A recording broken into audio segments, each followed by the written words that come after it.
I like to do.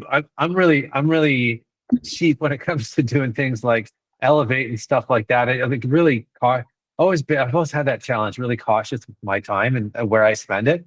So like I really got to sell myself on stuff. Even just like attending a simple little webinar, I'm really careful with my time, which is silly because every time I go to one, I get feel motivated. It's always time well spent, but you're always wrestling with your mind. Well, I could be doing this, that, and the other, right? But I went to BDC. Always has these free webinars, and I like it when their chief economist gets on, does a kind of like a take of the year, and even though there might be some challenging things ahead, they always put it in a positive spin, and they really orient it towards small businesses and entrepreneurs. So like there's always some nuggets to grab out of that. So I wanted to share.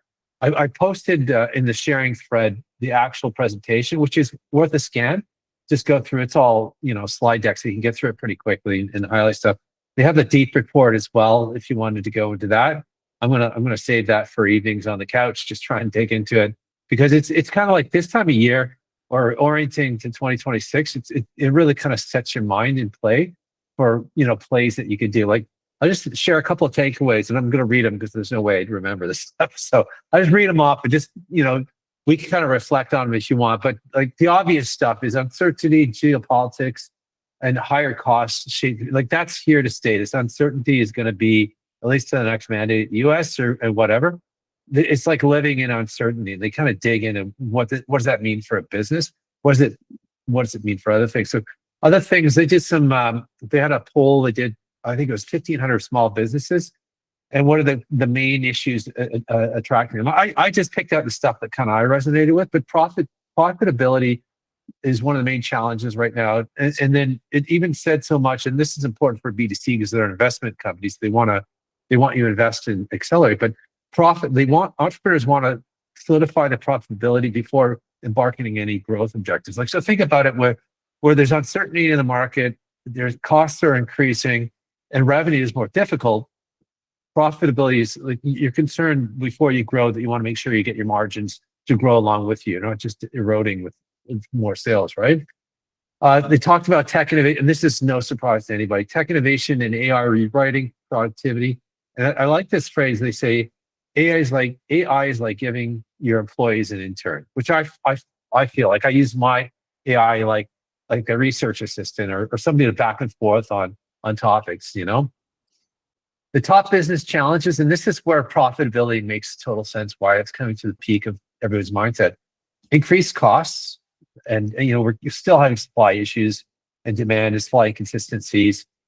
Decreased demand because of uncertainty, and then increased competition because, as one of the stats they gave out is like 1 in 6 small businesses are in a process of either planning to close, transfer, or sell their businesses because they're aging out. The average age of entrepreneurs is grown, right? So what does that mean? It means trying to get profitability, maybe not necessarily in revenue growth, but in production improvements and things like that. The other thing it said is 74% of SMEs have done something to improve their productivity over the last 12 months. So the one don't stay still. Like another comment they made is be proactive rather than reactive. Proactive gets you ahead of the ball, sets things in play. Like, what can I do now? It's kind of like when you go into summer mode. What can I do with this excess time to kind of set things up when I know things are going to pick up in the fall, right? And then it said that's what I said, early action. That's a proactive versus reaction. They're just talking about the compounding effects of early action versus reactiveness. And then they talked about 3 pillars of strong management: managing your costs, obviously with profitability, tracking your sales pipeline, like just looking for consistencies, and then ensuring internal alignment. They also talked about cash and improving your cash conversion process. And that talks about, for them, from raw materials to the accounts collectible, how can you get cash in get cash back, release cash slower, get cash back quicker. And like just little things like 1% improvements here and there can mean profit margin increases that could result in sustaining longer or putting you in a better position for like, not that we may be in the market for this, but some of your clients may be in the market, an opportunity to buy out other customers that are selling, right? Or if you're selling, are you in an ideal position where you've got a good unique proposition, you've got good cash flow, good management. Like, are you creating a valuable business that's attractive to buy? So those are some of the things I saw, and all of those are relevant, I think, to this group here, the operations group, in terms of, what's our role? If the revenue group's role is really to keep sales coming in and increase that sales, what are we doing on our end to increase profitability in terms of margins, reducing costs, reducing waste, reducing overhead, increasing cash into pocket, and limiting the time cash out of pocket?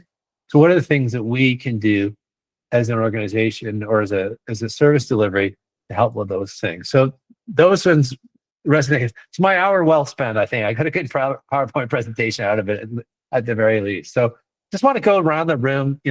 I did this with the revenue group in terms of you could share, just for context, what you do. Just, we all roughly know each other's faces, but I think memory will slip on occasion in terms of what you do and what your specialty is.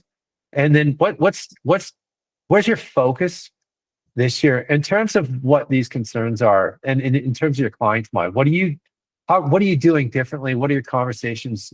How are they different?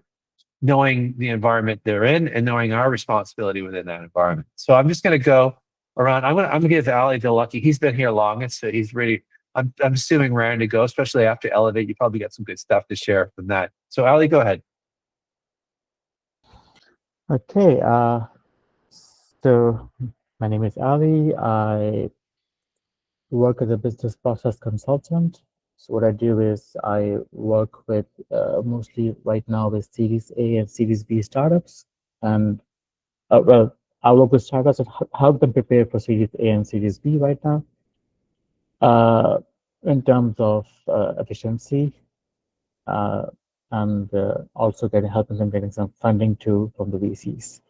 So that's my current focus this year. And what I've noticed is that many of my clients, they just want to plug and play AI, and they don't know why. Even the ones that are doing well for quite some time, they just want to have a product with an AI out there, so they don't want to miss the bandwagon. And my struggle is to question them, challenge them, and ask, why do you want to do it? And the ones that don't want to listen to a no, and they went ahead with AI implementation, and they come up with a product, is they're not doing well. They spend a lot of time and energy just rolling out AI, which was basically more like a chat bot that was plugged in on their main website or on their app. So I think the AI wave or the AI bubble or whatever it is, it's, as you all know, it's out there. Whether or not it's useful to the business, that's my struggle with my conversations with clients. Yeah, it's really hard to counter that. It's like incessant in LinkedIn and everybody's conversations, because everybody is going through it. It's like a fear of missing out, right? And if I'm not in it, the fear of non-existence after it. But there is a lot of elements that need to be in play in order to take advantage of it. And I think that's going to come back around. But I remember this. There's this term, Sandler sale. And it was this. They had some really silly terms, but the meaning behind the terms made sense. It was this term that they said, like, don't paint seagulls in your students' paintings, right? And it was this long story that went around with it that, where the teacher thought, oh, I could just improve this painting by just painting some seagulls in this beach scene, right? And the story was there. If a client is heading in a direction and they're adamant about that direction, you can warn and put proclamations in front of them or whatever you want to say. But eventually, if their mind is set on that, we need to steer them through that in the best way possible sometimes. And then, and maybe even set some ground breaks. So here's what, if I was going to do, and this is a really important issue for me, is what I would be concerned about. Does any of that resonate with you? And then I like that. That's my take out of it. It's like, you don't want to send them in a direction that they haven't asked for, because they're still going to ask for this other direction that they still wanted, right? So whether you agree with that or not, I'll leave that with you. But I agree with you. It's overwhelming, and almost to the point where I hesitate to mention the word, because it just can take these conversations, these meetings in all kinds of directions as well. So Miranda, I'm going to go to you next, just because you're beside Ali and my monitor anyhow. Okay, and what's the question, Richard? Are we talking about AI or are we talking about? No. See that? See, look at that. We've already we've gone on to AI. So I just wanted to know, like, I read out a few different stats from the BDC in terms of what's going on this year, 2025, going into 2026. I wanted to introduce yourself, and then what is on your horizon right now? What are you doing to set yourself up to 2026? What's the big, is it a concern or opportunity that you see? What can you share with us that you're seeing in the market right now? So my company does video production. We do mostly corporate and a lot of municipal and hospital video stories. So it's corporate video storytelling. I mean, I guess some of the problems that I am seeing is that I see a lot of past clients or potential clients who are hiring in-house for our services. And you have to wonder, like, is it that they just want volume at low quality, or do they, you know, I don't know. I don't know why they've done that kind of shift. Because, you know, to get someone in-house, you really have to set them up with many tens of thousands of dollars of equipment, which I know they don't do. Like, I know the hospitals don't do it. I know the municipalities don't do it. Corporate doesn't do it either, because, and sometimes it's a blend between, yes, they have an in-house team, but then they need to hire specialists with more time available, better quality, different creative styles. So I see a bit of both, but I do find it a bit worrying, and maybe it's just because I'm only now seeing it. It could have always been all along. But even like clients that I know have really small budgets are looking to hire someone in-house to do videos. So, you know, on one hand, it means lots of companies have actually caught on to the fact that they need to have a lot of video content.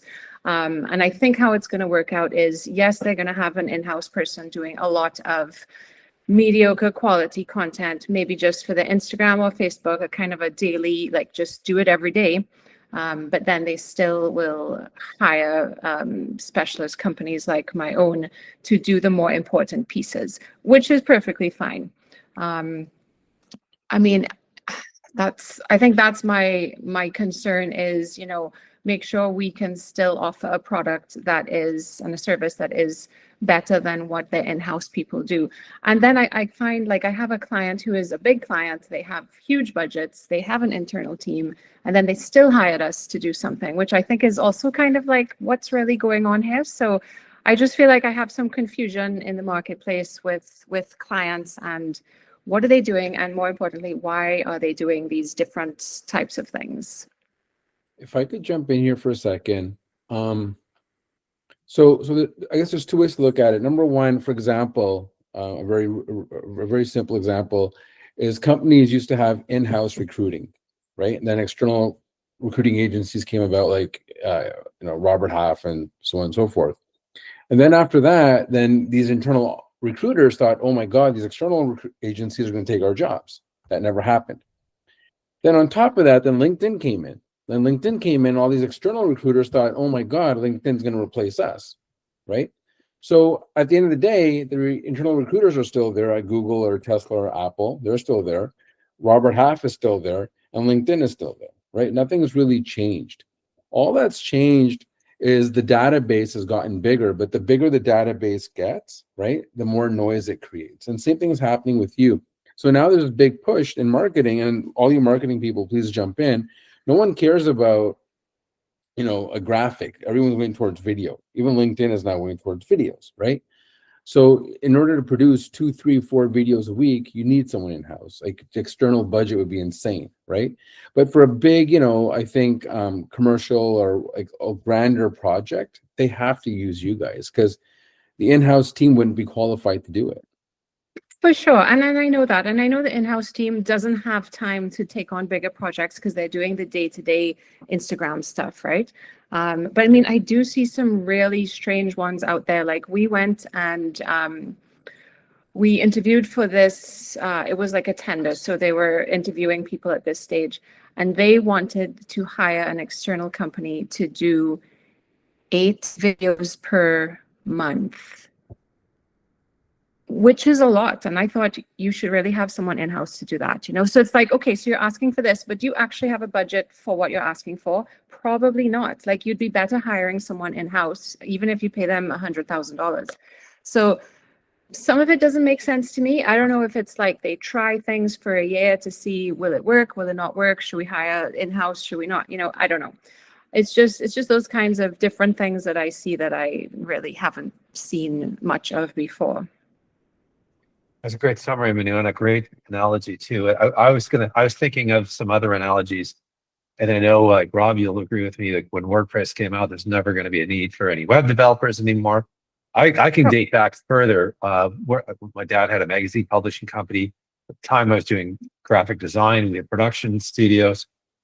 People would say, "Hey, can you make an ad for my Microsoft Word file?" Like it's and I was talking to Martha the other day about Canva and how that's interrupting. You know, so there's two things. You nailed it right on the head. They are recognizing the value of video, and they're trying to capitalize on it efficiently. And they're also recognizing costs implications. You know, how do we do this? So I always say, cost and values kind of go hand in hand, right? So there's obviously a lasting legacy of a video, right? If it's done really well, you're going to get compounding returns from what you're doing with it, right?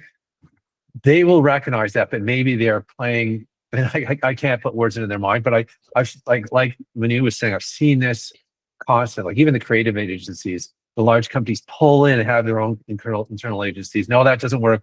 It's all external. It's just like a constant cycle, right? So, but I think there's a lot of good things there. Obviously, the recognition that this is a really valuable thing. And as they go and try and do more and more high quality work, they're going to need to be tied with you. So maybe it's you tying with your team or whatever there. But I think that's a really good example of, hey, look what's going on in the market. And, you know, what does that mean for me from ramifications of my direct results with my clients? But I appreciate you sharing that. Go ahead, Ian. I was just going to say, just adding, you know, my 2 cents, Miranda. I think also, and I've noticed this happened and it's already changing in terms of digital marketing. When things become easy to do, the barrier to entry is easier. The need to hire people who are doing this and have the expertise reduces. Except what many of them will find out very quickly is they don't necessarily have the strategy. So anybody can point and shoot from their phone now, and you can get decent quality. Is it strategic? Is it going to hit on all the points that you need to hit on? Is it going to have the production quality? If that becomes important to the client, that'll become evident to them very soon. And also, I think so much is changing right now. You're also competing not even with the in-house teams, you're competing with the tools like Sora, where people can create AI video. I think, though, there's a bit of I'm seeing, and I don't know if Angelo would say the same thing if you're seeing it as well, but I'm seeing a lot of analogies, except it's moving faster than when we went from analog to digital and digital to social. And with social media, it's free. The barrier to entry is low. We can all do it. But then what happened very quickly, the businesses would say, we need help. We either don't have the bandwidth to do it ourselves, or we don't have the expertise to do it in a way that moves the needle for our business. So I don't know that we know the answers right now, but I'm starting to see people who are saying, I thought I could take this on myself, and I can't. Yeah. Yeah. Angela, go ahead. And that's just maybe I'll circle back to what we talked about some BDC raised some issues and challenges. What's on the minds of businesses moving forward? Talked about profitability being a real key issue, that there's increased competition, increased costs and expenses coming in. So there's limited movement. You can't raise prices that easily. So how do you increase profitability, reduce production, increase your margins, reduce costs and stuff like that. So I put that out in terms of these are market conditions out there. What is that? What are you seeing in your day-to-day? And it can be something other than that as well. But introduce yourself as well too, Angela. Sorry. Hi. So yeah, my name's Angela Singarli. So I am I have my own marketing agency, and my role in my agency is mostly dealing with marketing strategy and brand strategy, and working a lot with sales teams as well to kind of marry the marketing and the sales teams' efforts together. So, but my agency does a lot of the tactical implementation of things. So, but yeah, I totally agree with what Ian said in regards to, you know, and there's just what I'm finding too is that there's kind of an odd marketplace in regards to talent right now, especially in the marketing bucket, because there's people that are leaning towards specialization in certain things, like whether it's social media or UX or whatever it is. But then there is some people that still want to be like a marketing coordinator, and they don't necessarily have the skills for those specific verticals. And so when you want to hire somebody, if you are a smaller company that wants a generalist, they really don't have the experience of those finite things. But for a smaller company to hire a social media expert or a UX expert, they just can't afford it, because their marketing team would be 30 people. So it's a weird talent pool right now as far as the skills that people can offer. And I think that's why people like us are getting busy and we're getting asked to help with certain things, because we sort of grew up with, you know, starting out with Yellow Page ads and Squarespace, and we had to sort of learn all of these different things. And now we're having to learn AI. So we kind of can still walk the walk and be a little bit dangerous when it comes to, you know, managing projects holistically, as far as, you know, yes, I can manage the print and I can still do the digital, and I can help you with the landing page and the email, and I know enough to be dangerous with all of these buckets, because I think a lot of the people coming out of school right now don't have that experience, or they're not teaching that skill set holistically because it's too much to know. So that's one thing that I've really noticed. But the one frustrating thing about AI especially is now there's a lot of, well, what do you mean you're going to charge me X amount for a logo? That's ridiculous. I can just go onto AI and it can make me one in 10 seconds. Well, and it's like, okay, but like, you don't understand the entire process, right? And so I feel like there's a lot of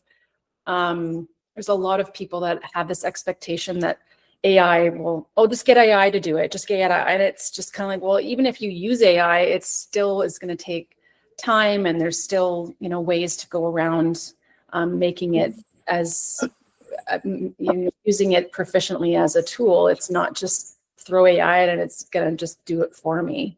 I mean, I use AI every day, but it's not just, it doesn't make it so that a logo is $50.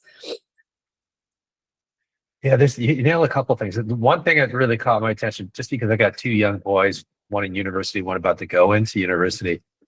And I think about the bottom end of the market, and that's, you know, and here we are talking AI again. So here we are, right? But how it's going to interrupt the white collar jobs at the lower end of the market, and like make entry level much more difficult for a lot. Like even they talk about lawyers, like, and all the grunt work that's available in a law firm could now be consumed by an AI agent or whatnot. So it's going to make, from that talent perspective, more difficult for youth to enter the market and grab that initial level of experience. And then also for organizations like looking for that type of talent, for executional talent, harder to find that type of talent as well. So like that's really poignant that you're noticing that as well right now. And yeah, it is like marketing, like, let's be honest, like over the last 10, 15 years, marketing, digital marketing in particular, marketing in general, has gotten way more complex. The volume of channels and the detail of knowledge you need to know on a per channel basis makes it really hard for generalists out there. But I know they always say that they talk about skill sets. They talk about a high skill, like they talk about like a T-shaped employee, like there's high skill in one area, but broad knowledge across everything. So more of a generalist approach with some key areas where they can contribute. But yeah, it's a good point, Angela. Robert? Yeah. Hey, everybody. Rob from Inspiring Design here. Yeah, what you were just saying, I was just thinking that like even clients are coming to me with AI and saying, hey, these are my logo designs and this is my creative brief. And it's like they put, and one client just this week I sent all the comments and they just fed it to ChatGPT and emailed me the reply, like what it gave and its feedback. And it's like, wow, like I don't even know what to do with this. So, but anyway, one thing I'm doing, preparing for next year, kind of getting back to your original question there. I'm just really hitting the ground with making calls the old-fashioned way, going through my Rolodex, showing up at networking events, taking cards, following up with them, just really putting in like a full effort to become visible to people, especially in the Hamilton area where I'm still relatively unknown, and most of my clients are still in Eastern Ontario because, you know, I was living there for 8 years. So I'm really just trying to show up, random emails, random phone calls, and showing up to networking meetings, and then following up with people I take cards from at those as well. So I'm hoping that pays off in the new year, but I can't see how it won't, right? I think that's great. It actually came up as one of the recommendations from one of the BDC staff, is like, not necessarily as detailed as you said, but like go back to your CRM, like get like talk to your customer. Like I said, simple things like, do your customers know everything you do, right? Have you got any product they're not aware of? Like just little things we forget about, right? But I think there's so much value in speaking to people and sharing, like, and just seeing immediate reactions as you pitch something to them, right? So I love that. Like I have half an hour to spare. Who can I email or call? Like I can call clients I haven't talked to in a while. Say, hey, is there anything you need? And if it's a skill set I don't necessarily do, because like we've said here, we can't all do everything. I don't like doing SEO. It's just like people really expect. They think because I built their website, I know everything about servers, know everything about email. I get random emails from got an email from their registrar saying your account is you need to pay it or else you're going to lose. They're like, what do I do with this, Rob? You register your URL, you pay for it. Like, what do you want from me? I don't know. So yeah, but if it's not something I do, this network I know somebody that can help, right? So I prefer to do it that way. And a one-liner, what you do, Rob? I think you forgot that part, unless I missed that. But oh, sure, yeah. I mean, I'm a graphic designer by trade. I've been doing branding and print collateral for a very long time. When I started my business, I focused mostly on web, but now I'm kind of getting back to brand strategy and visual identity design. Those are my kind of core product services at the moment, and then web design. So strategize what they're doing, how to present themselves, create a visual identity around that, build a website that incorporates everything we've designed. Then they got something that they can focus their marketing on. So that's what I kind of do. I love it. And I think that's a great plan for the end of the year and then moving in 2026. Awesome. Old school. Appreciate that. Rob Lilly. Hey, yeah, my name is Rob. Similar to Rob, I also build websites. So it's nice to be back to back. Good to hear some of the things you're going through as well, Rob. I identify with all of those. Richard, sorry, are we supposed to talk about AI? Is that what this is about? I'm just kidding. Yes, it's a complete conversation on AI. Anything you can. And if you want to call it IA to be different, you can call it IA as well. Yeah, that sounds good. It's a great question. So preparing for 2026, it's been a good year so far. It's slowed down a little bit, but I've been happy with that because it was a little bit too crazy before. So it's nice to kind of feel like I can take a bit of a breath and think about questions like preparing for 2026.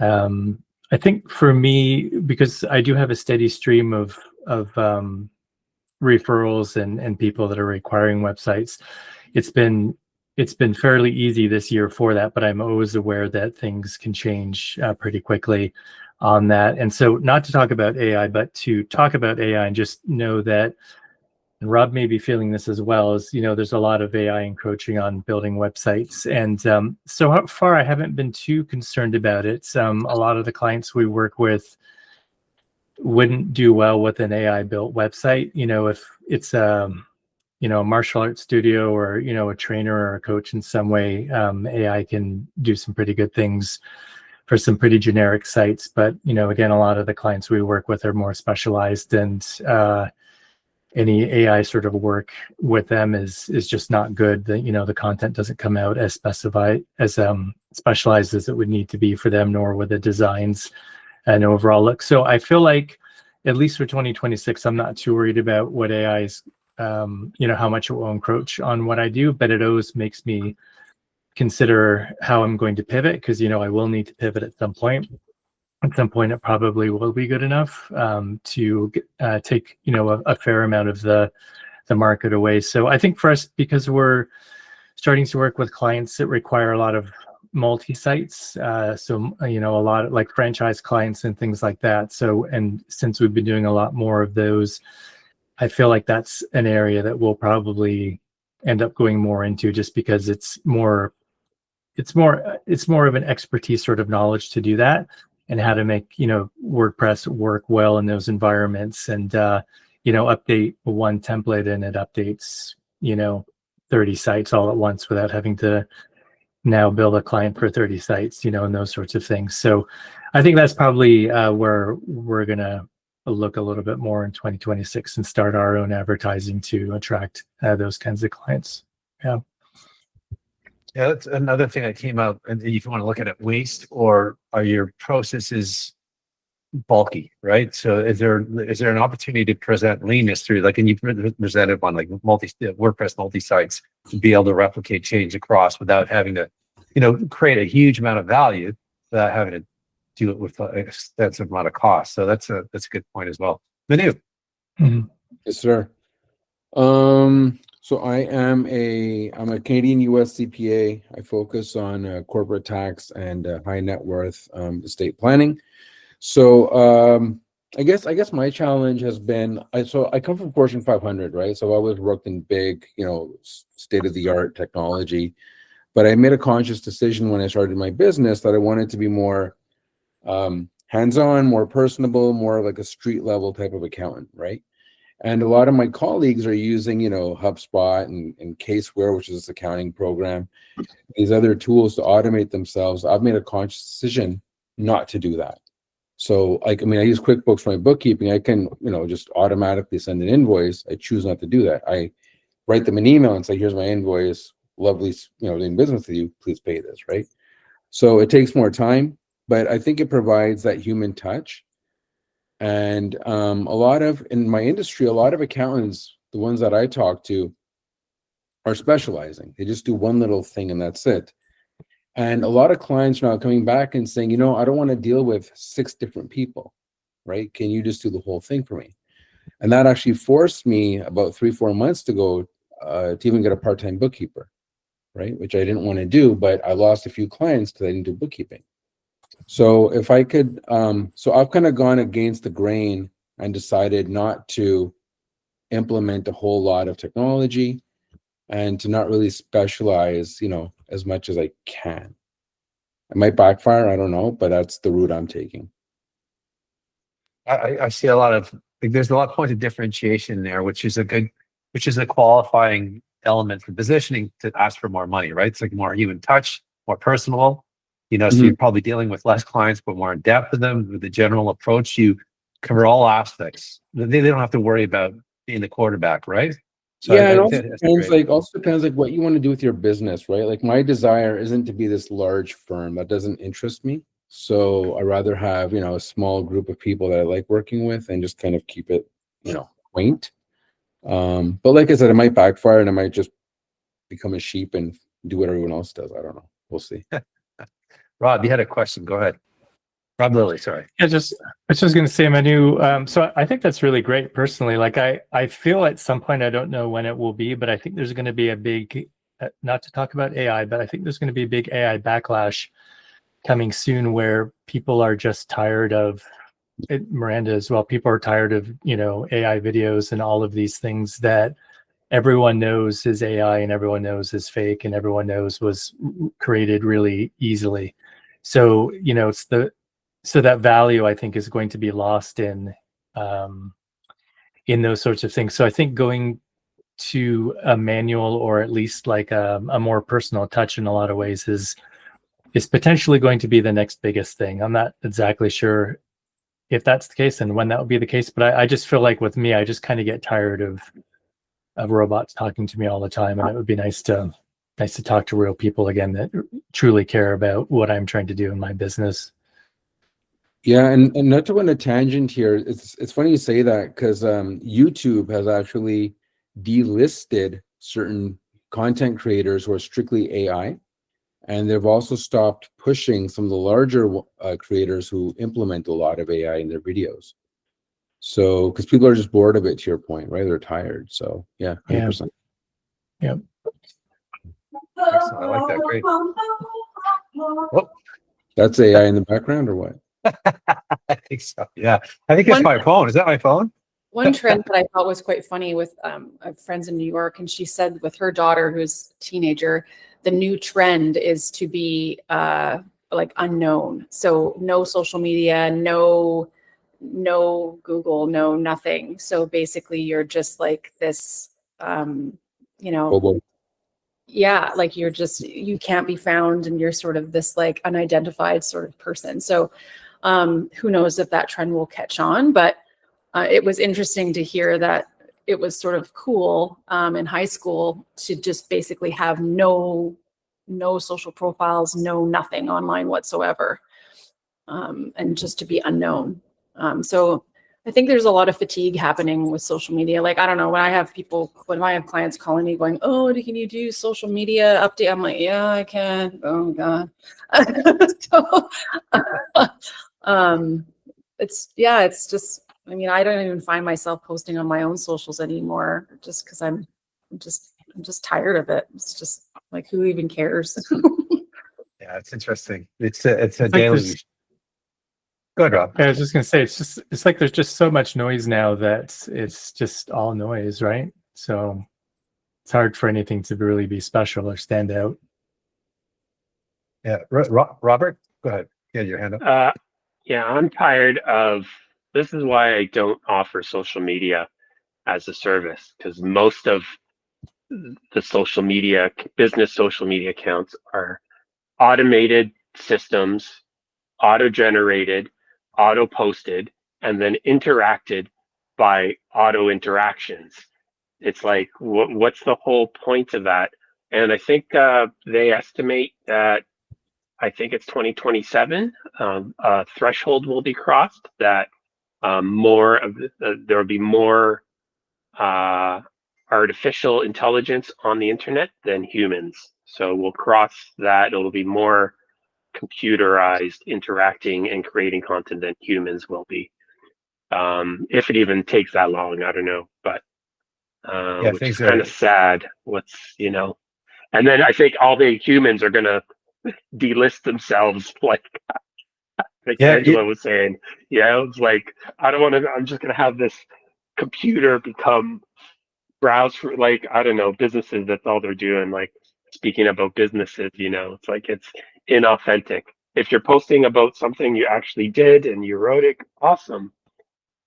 But and there's all this content I just can't stand. So 100%, one thing that I do on Instagram and LinkedIn, if it's an AI video or whatever, I don't like or comment at all. I just scroll right by it. I usually report it. Yeah, I get angry and report it or thumb down it. Eden, take us out of the AI world already. Come on, Eden, go ahead. Take you out of the AI world. You're talking to the wrong person. But I'll just say a few things. So Eden Spodek, founder Spodek & Co. We just celebrated 15 years. When I say we, it's almost me going back to my original roots. And just because I'm between the economy and paring things down and going to what I love, and many of you spoke to me when you said, I don't need my company to be huge. At this age and stage, I've had up to 15 people working for me at once. Now there's Who's myself lazy? and a Who's lazy even? contractor. Well, I'm at a stage where I don't want to be working 24/7, and I want like a handful of really great clients that I want to work with. And what AI has helped me to do with that is just allow me to be able to give them more individualized attention. Because if I have to do any tactical execution, I can get help and get it done quicker without having to expand that way. Or I'll bring in an expert. I won't use it for expertise that I don't have. I will use it when I know what I'm doing. It's very, and our clients are mostly small to medium businesses that may or may not be purpose driven. And most of my business has been coming through relationship building and word of mouth. I learned a great word today, relationship intelligence, which is when you meet people and you get to know what they do and their skills, and you build a really good referral network that either you can refer to people who need their skills or look to form strategic alliances when you want to support the same client. And that's, I don't want to do, for instance, a big RFP. If a friend of mine's doing a large RFP and wants somebody with my skill set, and I'm also a leadership coach, I'll get into that, but I don't want to own that anymore. I want to work with people that I enjoy and do whatever. And I'm saying all this after a year of taking home zero money and having to downsize, but keep my business afloat. I'm finally at a point where I think I can start to see things happening again. Interestingly enough, though, some of the work that I'm getting, which is not what I want to do, but I'm just like, I'll do it because you're a client and whatever, is people want me doing social media for them a bit. Not my fun. That was why I used to bring in subcontract people. However, if it's a client I like and I like working with them and I have the bandwidth to do it, and right now they're offering me recurring revenue, I'm saying, okay, so I've got a bit of that. My focus is, I'm in marketing, sorry if that wasn't clear. My focus is mostly on the strategic partnering and guiding and mentoring them and filling in any gaps. And some of them are people who took on things themselves because the tools were free or they were AI or whatever, and learned that it's just not working for them. And they really need to bring in somebody with experience who can help them focus. So I that's like kind the of where I'm at. idea. I like the idea that a client gets to work with you from soup to bolts, right? I think that's there's something powerful about that you're the one doing everything. Yes, AI can help you do it and be more effective at it, but I think there's something valuable in there as well. So good. It's me, except, yeah, and I have AI tools that they can even use if I'm doing a course. The other one thing I'm doing for 2026, though, just kind of all came together, and I don't know if I mentioned it here or not. By Rajiv, do you want to introduce yourself? Yeah. Is that I haven't done speaking gigs in a long time, and between the end, well, this year has been a big year, especially the fall for speaking. So that's probably going to expand. Like, it will probably help to bring more awareness into 2026. And a lot of my work right now has come through my connections with Women Business Enterprise as a certified supplier. Not so much with the big corporate. I don't want the big enterprise and government. I don't want the banks and government as my clients.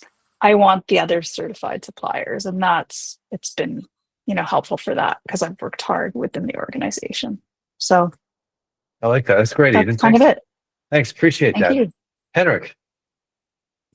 Yeah, hi there. So I'm a fractional CFO, so I work mostly with smaller companies, 1 to 10 million in sales, generally 5 to 20, 30 staff. A lot of them in the business services, some in technology. So I work at the intersection of being a controller and a CFO. They're small enough that they need some help in getting some clarity in their numbers. And you mentioned in the beginning, Richard, we help them with cutting costs. We do. But those are decisions. And before you can make a decision, you have to have some information. And sometimes they don't even know, they don't know how to cut costs because they don't really know. They don't really know anything, like where are they profitable and things like that. So you have to sort of get some good information first. I think AI now is a bit in a plateau. I was a friend of mine who was last year he had managed to sort of get behind the wheel a little bit of VEIL of ChatGPT. I had some very interesting conversations about all kinds of philosophical and historical issues, and I read some of it. It was quite interesting. I think that has stopped. They have so they changed. Like the background has changed. I read somewhere like what's the source of ChatGPT? Like where do they get their answers from? And it's like 30% Wikipedia and 30% Reddit and some other sources, and they may not always be the most reliable by far. So a lot of the answers you can get from ChatGPT now, you have to sort of prompt them a bit more, and sometimes you don't go any further. That's sort of on the written side. Like I'm not talking about designing.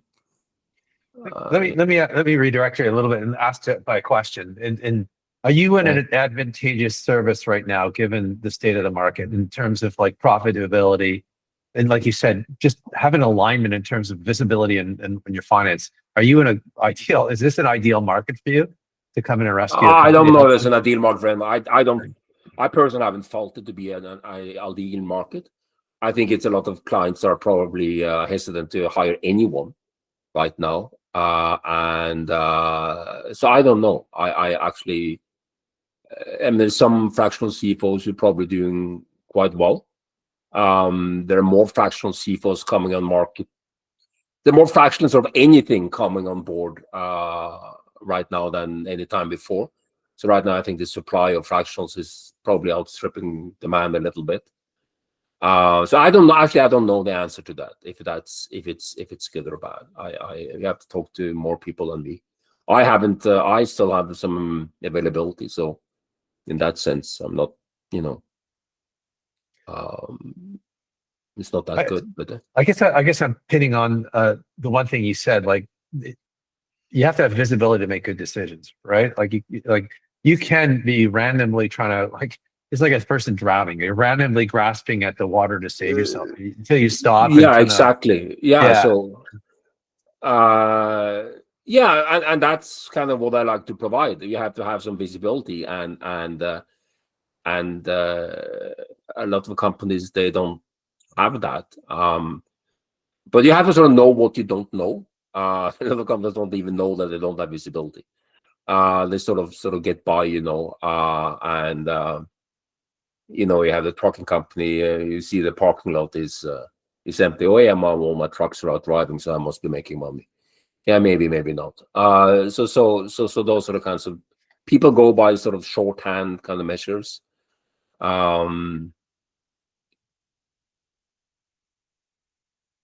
Yeah, but that's so I'm working with a client right now, and they have like 3 lines of business. So I've been trying to set up a system where they can sort of separate those 3, and it takes a little bit of time. You have to change the bookkeeping, and most of their work is payroll, so we have to sort of allocate payroll a certain way. So it just takes a little bit of time to sort of get the thing up and going.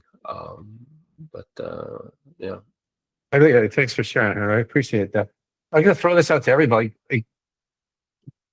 Cost cutting.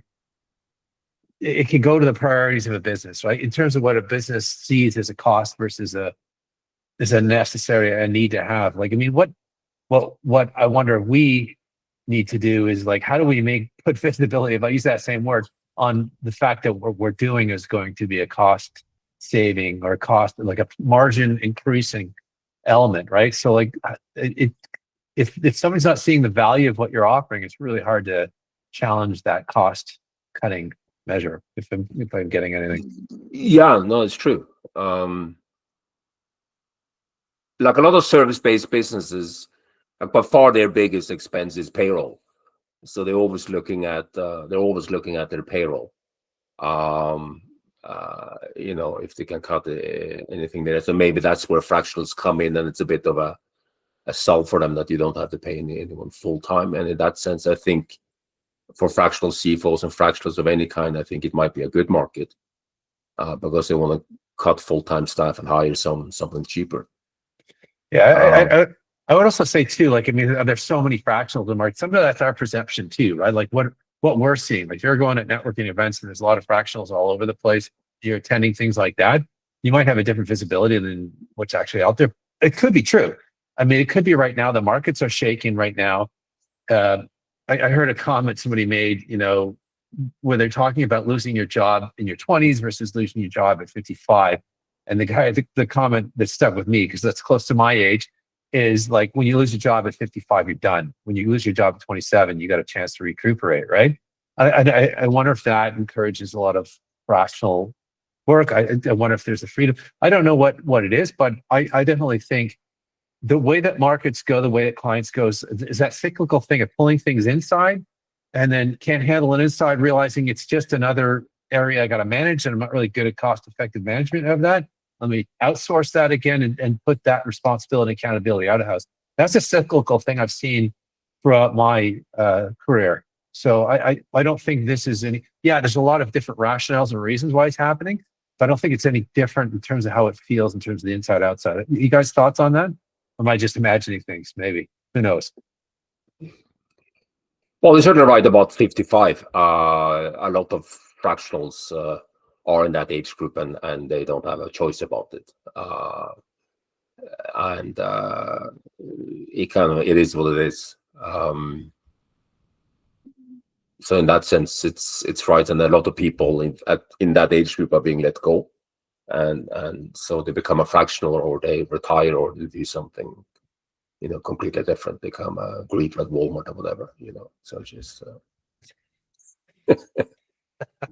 Which is not a bad thing. I mean, a lot no, of the I mean, there's some people do that, that. you know, that Yeah, you can become like a dog walker or whatever, you know, like it's just, you know. The guy who, like, I have a Nissan I drive, and I go to the Nissan dealership, and the guy who drives me is a retired guy. He's always got an interesting story because he's done something in business, and he just does it to get out of the house. So, like, I mean, you know, it's interesting. You know, where will we be? But I think there is, like, Angela, you're hitting on it, and Eden was as well, in terms of, like, you know, the more they try to bring stuff in house, to realize the more stuff they're going to need to do. I think there's a relationship aspect that Robert was talking about, that, you know what, I just want to deal with somebody who can solve my problems, and then it's half decent to deal with. You know, I think after dealing with somebody for long extensive time, the costs become less of an issue. Maybe that's the first initial, when you're first starting with a client, but I think it's all around, like, good relationships, good quality work lead to good length of work with clients. And I think that's the difference that we can do, that we're so close to the clients. Even Angela's situation, you know, yes, your strategy, but I hear that you're still talking to clients as well. You might be a point of contact that they get to talk to. So there's something about that that's really interesting and valuable. But one comment I wanted to sort of forgot to make, a lot of people on this call made it already, that I think in the age of AI, like, the personal touch, I think, is more important than ever. Like, pick up the phone and just phone people and write them a personal letter. You know, like, have an actual visit with someone. You know, like, I saw a post on LinkedIn where they're interviewing the leader of Spotify, CEO, president of Spotify, and the president of David's Tea. And the guy said, I write personal letters. And this person wrote a personal letter back to me. And you probably read that too, right, Ian? And It was Shopify. It was Harley Shopify, sorry, Finkelstein yeah. and David Yeah. Siegel. So the point was, like, somebody wrote up, he said, you wrote that letter? I read that letter, right? I mean, that personal aspect of it, if they're doing it, there's a sales guy that specializes that will always handcraft a letter. That was part of his, and he was, I can't remember, I can see his face, but I can't remember his name. But yeah, this personal aspect of it, there seems to be a commonality in terms of, like Manu was saying, I want to work with clients that I like. I want to do the work that I like, you know. I think there's a sort of this similarity amongst us in terms of, we really want to do good quality work with decent people, right? Which allows you to do good quality work. So last thoughts, got a couple of minutes left. If you guys want a burning thought in there. Not thinking about becoming a Walmart greeter or anything like that, or Every day, Richard. I'm telling you, I remember I Chris started said I started a side. I've got a couple side hustles now, that. just for fun. That's funny. Well, guys, this was a good conversation. I enjoyed it. I'm glad I recorded it, and I look forward to listening back and hearing it. I think you guys have got some really deep thinking at the end of the year. I guess that happens at the end of the year, and you're putting forth some really interesting ideas. I appreciate you sharing that with us.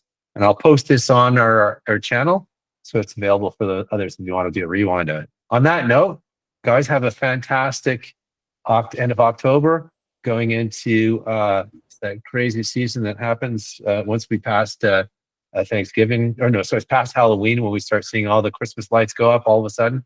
Man, things get in high gear now, right? So enjoy the slowness the way you can. Have a good one, everyone. Everybody, Bye. thank you. Thanks, everyone. Take care.